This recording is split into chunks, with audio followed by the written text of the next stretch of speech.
Olá, meu irmão, olá, minha irmã, seja muito bem-vindo ao nosso programa Palavra Viva.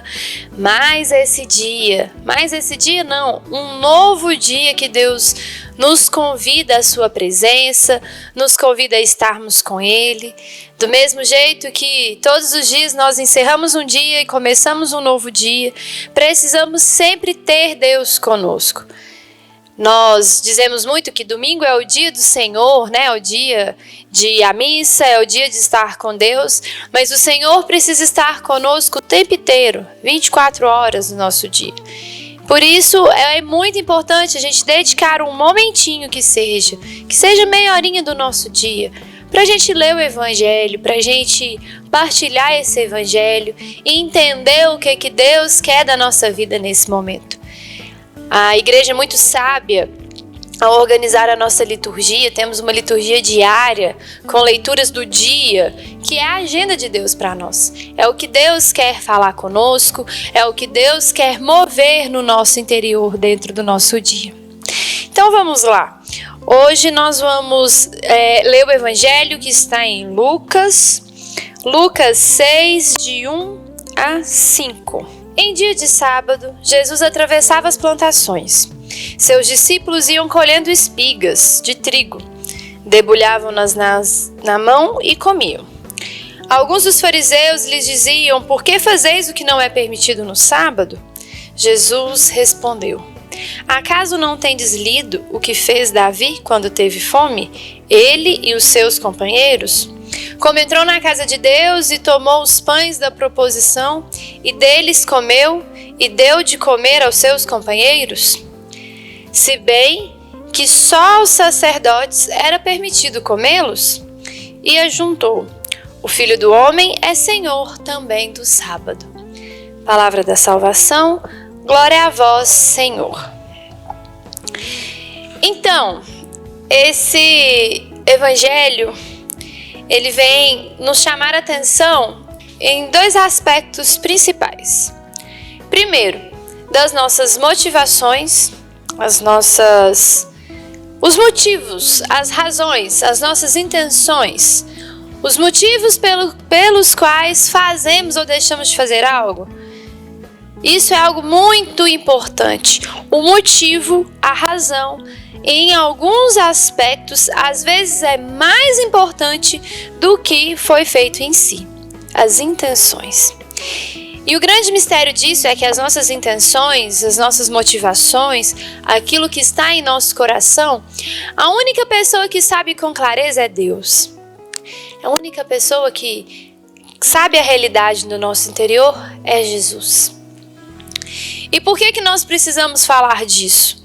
Porque quantas vezes em nossa vida nós fazemos coisas que aparentemente as pessoas acham belas, bonitas, louváveis, mas corremos o risco de no fim da nossa vida, quando chegar a hora do julgamento, a gente descobrir que aquelas coisas belas que nós fizemos não valeram de nada porque as nossas intenções não eram intenções retas. Como também para a gente ter uma consciência de que se as minhas intenções são retas, se as minhas intenções são verdadeiras, são boas, belas, podem falar o que quiser, podem comentar o que quiser, podem julgar o que quiser, porque Deus sabe a verdade. E aí, meus irmãos, isso é algo muito, como eu digo, muito difícil, em que cada um precisa fazer uma autoavaliação. Talvez com a ajuda de um sacerdote, um diretor espiritual, uma pessoa de caminhada que caminha com Deus, que seja da sua confiança, para a gente discernir as nossas motivações. Quantas vezes a gente até nos engana achando que as nossas motivações são retas, são verdadeiras, são boas, mas na verdade não é bem assim. E aí, como que a gente sabe? Uma dica, um ponto, né? Que é extremamente importante para fazer essa avaliação. As nossas motivações precisam ser levadas para a oração. Precisamos rezar, precisamos pedir Jesus para nos iluminar antes de tomarmos nossas decisões. Podemos dar vários exemplos disso, exemplos pequenos ou exemplos grandes, né? Um deles, talvez eu quero dar uma doação para alguém. Quero doar, não sei, uma caixa de leite. Porque eu percebo e eu senti Deus falando comigo que eu preciso doar essa caixa de leite para alguém. Ok, eu vou lá, compro o leite, dou o leite, louvado seja Deus. Agora, cuidado, porque muitas vezes, estou dando o exemplo da doação, mas pode ser várias ou outras coisas. Pode acontecer que você teve esse desejo de doar o leite, você comprou o leite, você doou o leite, e aí a pessoa recebeu esse leite dias depois, e quando foi tomar o leite estava estragado. Talvez o fim do qual você gostaria não foi alcançado e talvez você nunca nem vai saber. Mas Deus sabe. Deus sabe que você fez de coração, foi de coração reto. Mas também precisamos ter cuidado, porque às vezes eu quis doar esse leite, eu quis fazer essa doação para poder postar nas redes sociais e as pessoas verem quão caridoso eu posso ser. Ou então porque na minha casa alguém fez uma compra, eu pedi o marido, o primo, o tio para fazer as compras da casa, comprou demais, estava lá muito, vai perder, vai acabar, então eu vou doar para acabar com isso logo, para resolver o meu problema. Não estou dizendo que nós não podemos resolver os nossos problemas, podemos sim. Como eu disse, é um exemplo muito pequeno. Mas todas as decisões do nosso dia, do início do dia até o final, das coisas pequenas, nós precisamos sempre nos avaliar. Sempre pensar se isso que eu estou fazendo é para cumprir com a minha vontade, com os meus desejos, com os meus planos, ou se realmente porque Deus me pediu, porque Deus quis que assim eu fizesse. É um evangelho para a gente tomar muito cuidado com uma questão que nós chamamos de escrúpulos. Nós precisamos tomar cuidado para não sermos excessivamente escrupulosos, excessivamente metódicos, excessivamente ligados aos meios, às formas de como fazer, e não com o objetivo, e não com o sentido. Tomar cuidado porque às vezes o nosso coração se apega demais aos protocolos, se apega demais àquilo ali que está escrito, aquilo ali que está na lei. Se está escrito, não estou dizendo aqui que não é para cumprir. Se está escrito porque Deus quis. Mas nenhuma lei da igreja de Deus, nenhum mandamento, nenhum direcionamento, nenhuma norma do catecismo da igreja, do Código de Direito Canônico, foi escrito simplesmente para ser cumprido. Todas elas têm um sentido profundo, para que a gente cumpra, para que o nosso bem aconteça, para a salvação das nossas almas. E aí toda vez que a gente vira meros cumpridores de lei, sem entender a raiz, a razão, precisamos ter cuidado, porque nós corremos o risco de perder o sentido. Nós corremos o risco de sair da vontade de Deus, de deixar que a vontade de Deus prevaleça. Nesse exemplo aqui desse evangelho, os discípulos de Jesus estavam com fome, em pleno sábado, passando pelas plantações.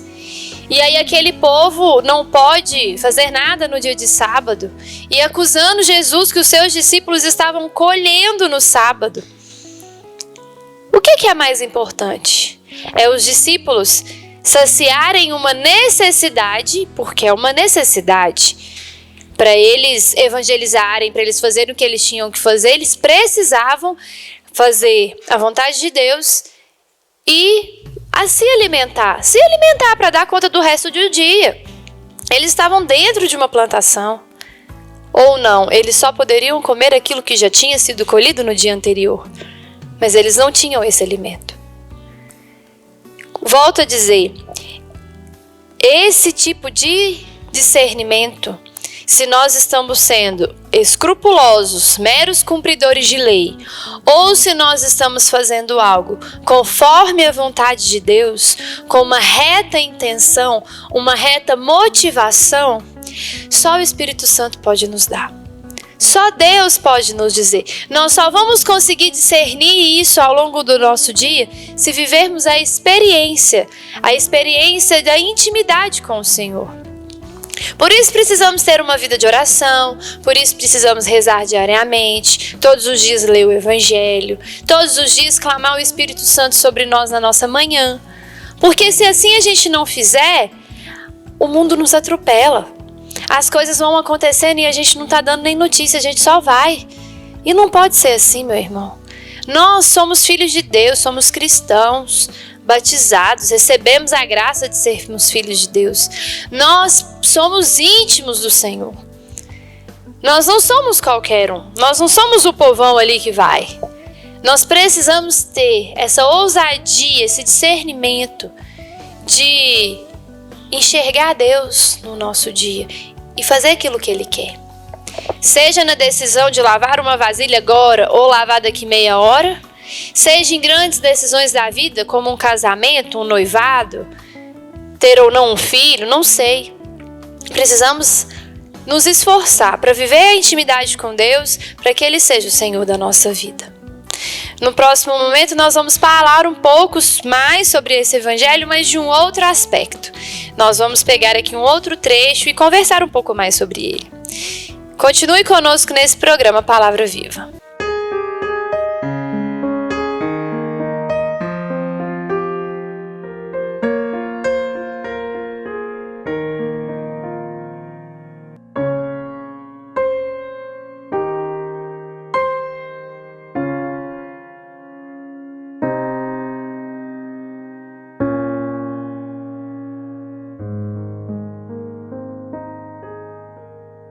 Às vezes, tudo que uma criança precisa para superar uma tempestade em sua vida familiar é encontrar um lar provisório. Uma família que a acolha por um tempo, enquanto sua própria família se reestrutura para recebê-la de novo.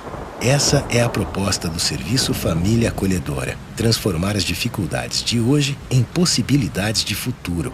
Serviço Família Acolhedora. A tempestade passa, a vida continua. Participe e faça a diferença. Passa, a vida continua. Participe e faça a diferença.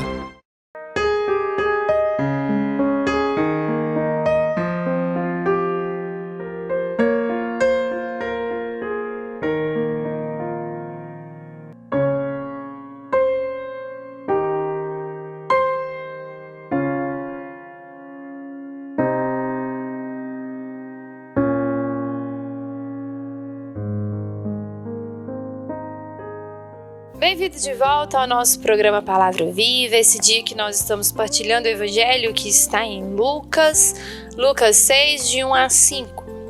Esse Evangelho que narra para nós que Jesus e seus discípulos passavam por uma plantação num dia de sábado.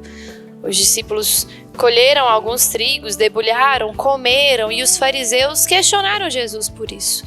De por que esses discípulos estavam fazendo o que não podia, o que não era permitido no dia de sábado.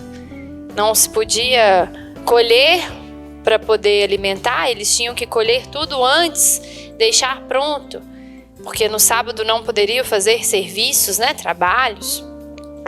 E aí nós falamos um pouco, no primeiro momento, sobre a questão das nossas motivações, sobre a gente ter um coração reto, sobre a gente pedir a graça que o Espírito Santo venha sobre nós e nos ajude a discernir sobre todas as nossas atitudes e decisões do dia, para que a gente entenda se estamos fazendo a vontade de Deus ou se estamos fazendo a nossa vontade, se nós estamos vivendo a raiz da lei, se estamos vivendo aquilo que a lei nos dá para nos proteger, para cuidar de nós, ou se estamos sendo escrupulosos, sendo pessoas meras cumpridores de lei que não entendem o sentido, não entendem o motivo.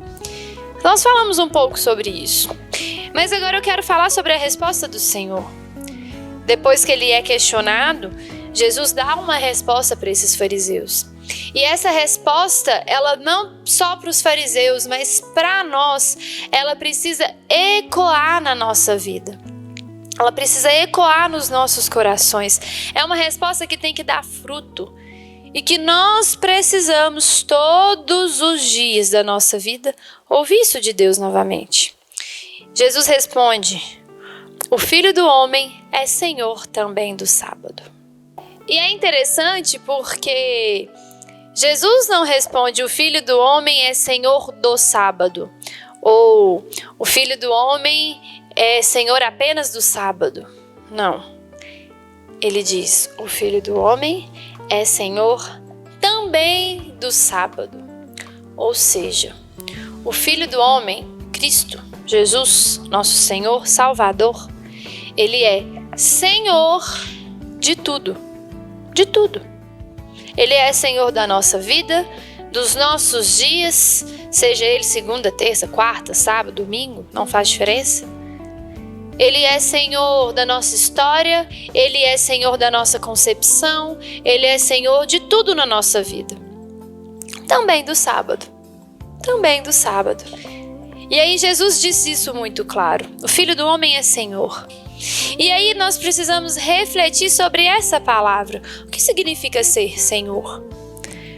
O que é ser Senhor? O que é representar esse senhorio? Quando eu era criança, na minha cabeça, Senhor era quem era velho. Todo mundo que falasse Senhor, Senhor era velho. E a gente falava que Deus era o Senhor porque Deus era velho. Eu achava isso.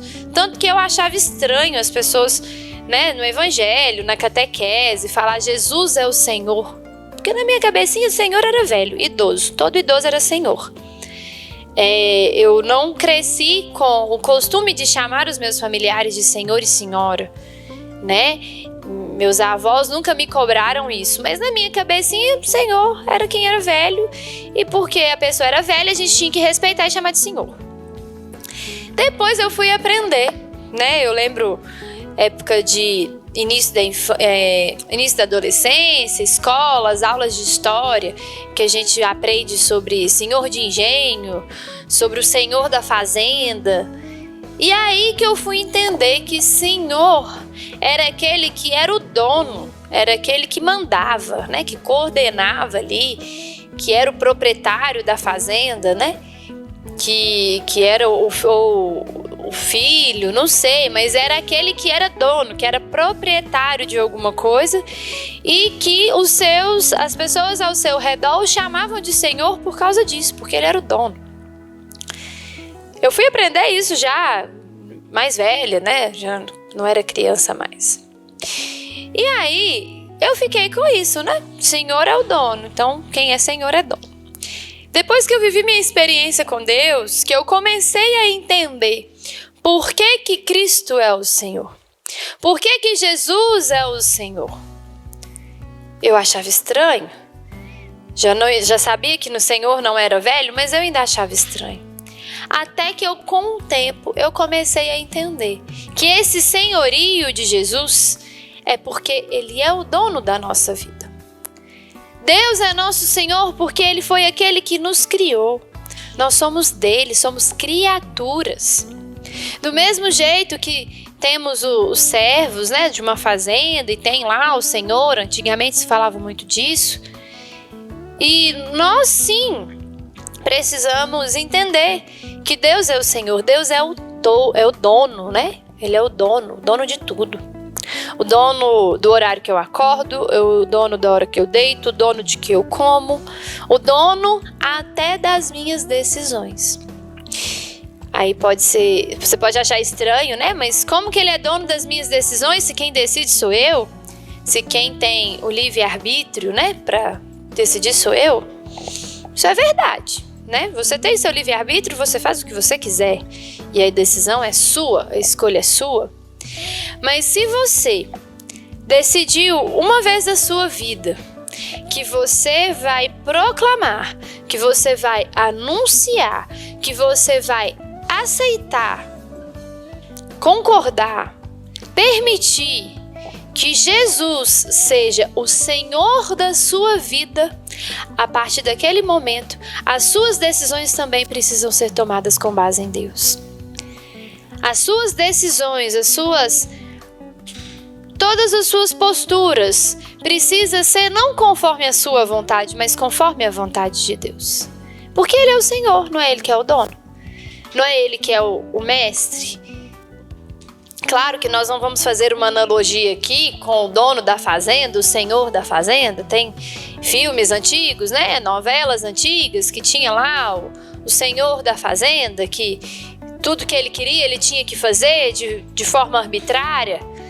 Cenas assim, né? Que ele batia nos escravos e que um senhor mimado, um dono mimado, tinha lá o filho do patrão que colocava os servos para fazer besteira só porque ele queria. Nós não estamos falando disso, nós estamos falando de Deus. Deus é o Todo-Poderoso. Estamos falando daquele que veio pela obra de salvação. Estamos falando do homem que foi Deus que se encarnou homem e deu a vida por mim, deu a vida por você. Ele não é um garotão mimado que quer fazer a vontade dele a qualquer custo, não. Deus quer a minha salvação. Deus quer a sua salvação. Ele quer você no céu. Ele quer se encontrar contigo no céu. Por isso temos as leis. Por isso temos o que seguir. Por isso precisamos confiar que Ele seja o Senhor. Por isso precisamos abrir o nosso coração e rasgar o nosso coração para que o Senhor encontre em nós esse desejo, essa vontade de fazer aquilo que Ele quer. E nós também precisamos todos os dias, meu Deus, o que é que eu faço? Faço isso ou isso? Meu Deus, eu continuo no meu emprego, que me dá dinheiro, mas me afasta da minha família? Ou eu vou ficar com a minha família? Meu Deus, tô com vontade de trocar de carro. Será que eu fico com esse carro? Ou eu compro um carro diferente que vai dar mais conforto para minha família? Meu Deus, eu preciso resolver coisas na rua. Tenho que ir ao banco, na casa lotérica, tenho que ir no supermercado. Onde eu vou primeiro? Converse com o Senhor, coloque o Senhor no seu dia. Até coisas pequenas Deus age. Quantas vezes você já não passou pela experiência de chamar Jesus para estar com você numa coisa pequena? E aí você não perdeu um ônibus que talvez era para ter perdido? Deus age. Deus não age só nas grandes milagres para testemunhar, não. Deus age nas coisas pequenas. Deixe o Senhor ser o Senhor da sua vida. Deixe o Senhor ser aquele que manda, ser aquele que ordena. Então é isso, meus irmãos, esse foi a nossa partilha de hoje desse evangelho, esse evangelho que está em Lucas. É uma graça de Deus estar com você, é uma alegria para nós enquanto comunidade, tanto para mim, para Eduardo, para o Mateus, nós tirarmos um momento do nosso dia para vir aqui partilhar com você, partilhar aquilo que Deus coloca nos nossos corações. Te convido a seguir as redes sociais da Missão Maria de Nazaré, os nossos trabalhos, né? Nossos trabalhos de evangelização, os nossos trabalhos sociais que desenvolvemos na cidade de Divinópolis e também nas outras cidades, né? Que conheça o nosso trabalho e esteja conosco. Seja mais uma vez muito bem-vindo a estar conosco. Continue conosco e que Deus te abençoe.